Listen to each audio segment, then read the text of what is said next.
Hola! What's up, guys? Welcome to another FubsyDaily. I hope your Thanksgiving was amazing. Mine was really good. I slept in until like noon, which was awesome. And then I went, ate food with the family, and then went and saw a movie. I went and saw Return of the Defenders or something, like this kids movie with like all my little siblings. It was actually pretty good. And then I came home, took a nap, which my hair's kind of crazy, and here I am doing a daily. And uh, this day is it's about I want to talk about standard a little bit, and there's basically 5 points I want to talk about real quick. And I have them labeled 0 through 4 because I did 1, 2, 3, 4, and then I forgot one, so I did 0 instead of anyway. So the first thing I want to talk about with standard is that standard seems to be really open right now. I get that question all the time. People are always asking me, Fubsy, what deck should I be playing right now? What's the best deck? And I'm like, for like the first month of standard, I thought I could find this answer. I thought it was like, oh, it's blue white red tempo, and then that kind of shifted, and now it's blue white flash or whatever, and then or John, and then flash, and then it shifted, and then I was like, well, maybe it's reanimator. So like, over the weekend we had these 4 big tournaments, right? So we had the Star City Classic Series, with the Star City, which Alexander Hayne won, Star City Open. We had Grand Prix Charleston and Grand Prix Bochum or Bochum or however they say that Bochum. Bochum, I don't know, whatever. Then Jews are one, right? So these 4 big standard tournaments, and I was really excited to see what was going to happen, right? Because they were in different parts of the more of the United States and then Germany, but like of the world, I guess you could say. Um, so they're in these different parts of the world, and what that really means to me is that a lot of players are going to be coming out to him, right? So like a lot of the grinders, a lot of the ringers, they're going to be hitting him because there's a tournament close to him, which is why you see Alexander Hayne winning a Star City Classic event, which was like bizarre because you just don't see a lot of the Pro Tour caliber players, like the Pro Tour winning players in these Star City Invitation, in these Star City tournaments. It was really interesting. Anyway, I'm not saying that's bad. That's really cool. It's just how often do you see like Patrick Chapin like at a Star City Open, or like those guys like that, Reed Duke, or Yuya Watanabe, right? You don't see him at Star City Opens and stuff like that. So it was kind of cool to see like Alexander Hayne just roll up and win. Anyway, so these 4 big tournaments, right? And I was really excited to see what the guy. I thought, okay, after this weekend, we're gonna have an answer. Standard, we're finally gonna know what is the best deck. And then it turns out that there are tons of best decks. So like the winners of these tournaments, I can't remember what one the Star City won. Okay, so I'm back. So I actually had to look. So that I can remember the Star. I remember the other 3. So the Star City Open in Seattle, Band Control won, right? And then the Star City Classic Series, Blue White Flash won. And then in the Grand Prix in Bochum, Reanimator won the Crater Hoof, the hoofing it up deck. And then in Grand Prix Charleston, sorry, Grand Prix Charleston, Red Black aggro won, mid range aggro. But not only like the decks that won, right? But like if you look at the top 8 and even the top 16, like there's a lot of variance, and there's a lot of the same decks. Band Control is kind of everywhere, and Blue Eye Flash was kind of everywhere. But and like Green White Humans, Green White Aggro of some sort was kind of everywhere. But it wasn't like dominating, right? Do you guys remember a year and a half ago when Cobblade was like? Remember the I think it was a Pro Tour, maybe a Grand Prix. Oh, it was Grand Prix Dallas, where there was four Cobblade and 4 Rug. And that was the top 8, and they all had 4 Jason Mind Sculptors and 4 Preordains, right? Remember those days? Or like when like everyone was amazed when Delver was only 5 of the top 8? Those days are just not here. Like, and then you look at these different tournaments, like looking for like a guide or an example, like, okay, what's the best deck? The best deck's gonna perform well in all these different tournaments. There isn't one, right?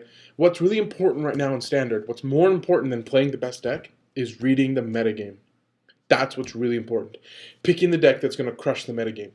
So Reanimator really dominated these 2 Grand Prix, I think. I feel like it really did. I feel like if you watch Brad Nelson's winning in, he got pretty boned. It was pretty rough. But it was Reanimator against Reanimator getting the winning in, and the Reanimator, of course, won the other Grand Prix.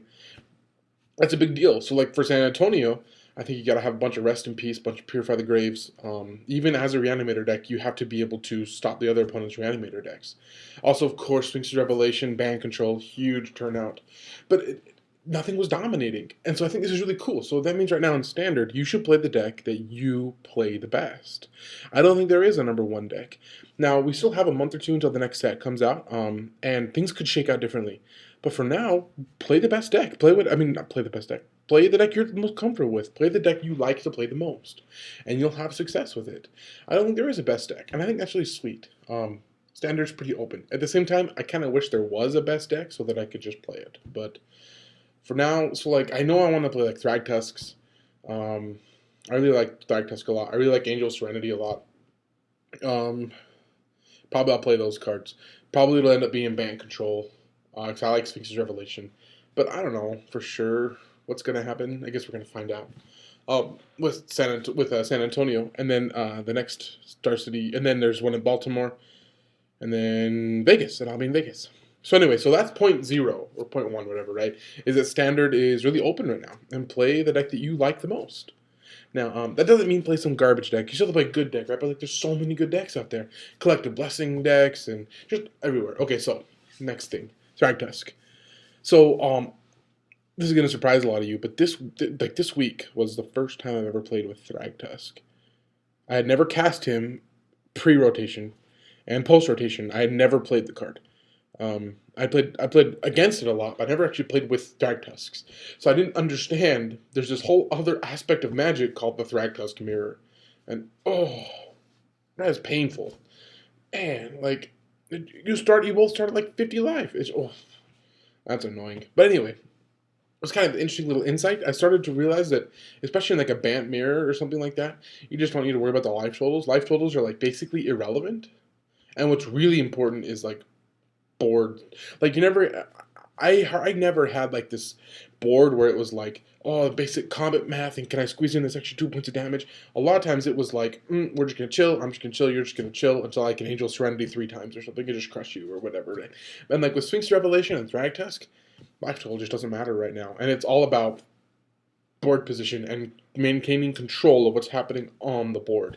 And don't be afraid to Supreme Verdict your own guys away. I've done that. Like if my opponent has 1 or 2 cards in hand, and I don't think he has a Sphinx's Revelation, I'll end of turn Revelation, like a whole bunch, refill, untap, and just Verdict. And get all that out of there. Because I know I have more cards in my hand, and I play maybe not the Thragtusk or something, but like, it's the board position that matters, and board control, and card advantage, and it's less about your life totals. So that was interesting. The next point, that red-black deck, oh my god, that deck is scary.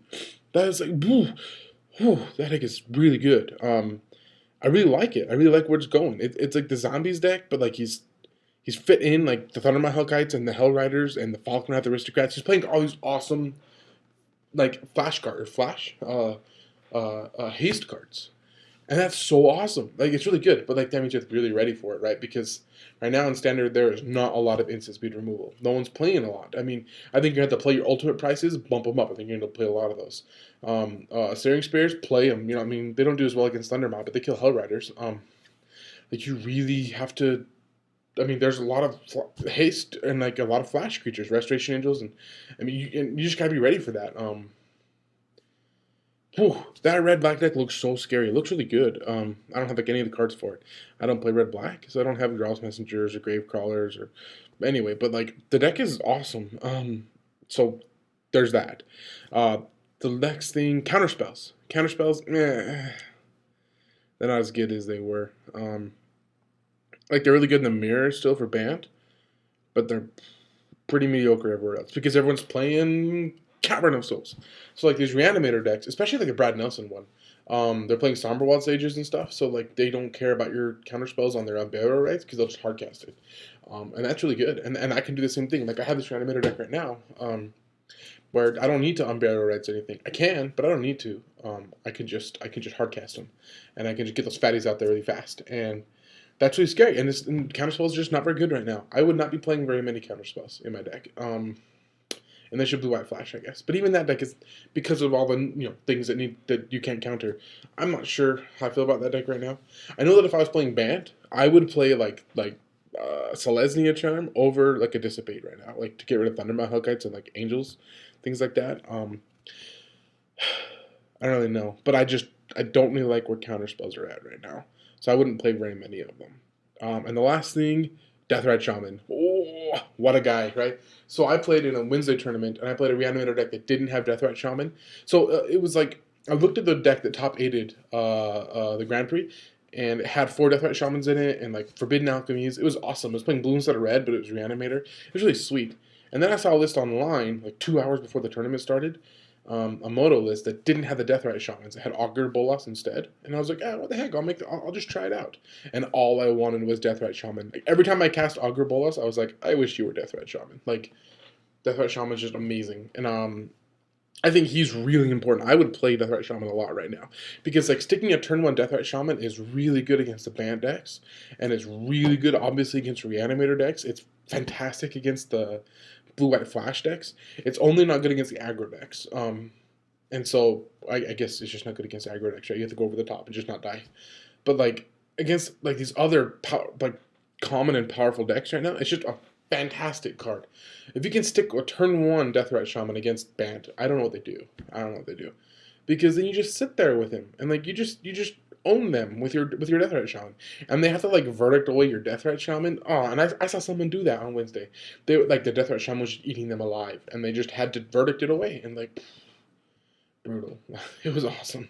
I'll be playing lots of Deathrite Shaman, so that's kind of the idea of what's going on right now. So standard is really open. So play what you think is the best or what you like the most. Thragtusk mirrors. Just don't even look at the life totals. I don't. I mean, you do obviously. Like I'm not saying don't ever look at them, but it's more about just trying to get board presence and board control, and really making sure you make profitable blocks and don't sacrifice creatures you don't have to. Like if they're going to attack with a Thragtusk, sometimes you just take the 5. Just take 5 because you don't want to block with yours, and you want to be able to have this board presence, and you want to be able to dictate what's going on with the board. So if the because like the Thragtusk go like you play Thragtusk, then they do, then like one of you attacks and the other one has to decide if they want to block or not. And so like you want to be the one dictating when do our Thragtusks turn into beast tokens, right? And then when do our beast tokens go away? Because if you're both playing Thragtusks, that's going to happen to both of them, right? So you want to be the one dictating the pace of that and saying, okay, I've got a hand where I am now okay if the Thragtusks are not there anymore. So then you verdict, and then you get rid of everything. But you don't want to be the one on the other end of that. If they just attack with a Thragtusk and you're at 35 and you have a Sphinx's Revelation, you just take 5. You just take it. So then you can dictate when they turn into beast tokens and when they don't, right? Anyway, then also the red-black deck is scary as hell, and it looks really awesome, and you should play it. The counterspells are not very good right now. Too many caverns everywhere. Don't like counterspells very much. And Deathrite Shaman is amazing, and I would play him. And that's all I have for you guys. So I'm going to record another video in a little bit about the importance of doing math. And other than that, I'm going to let you guys go, okay? I love you mucho. Bye-bye.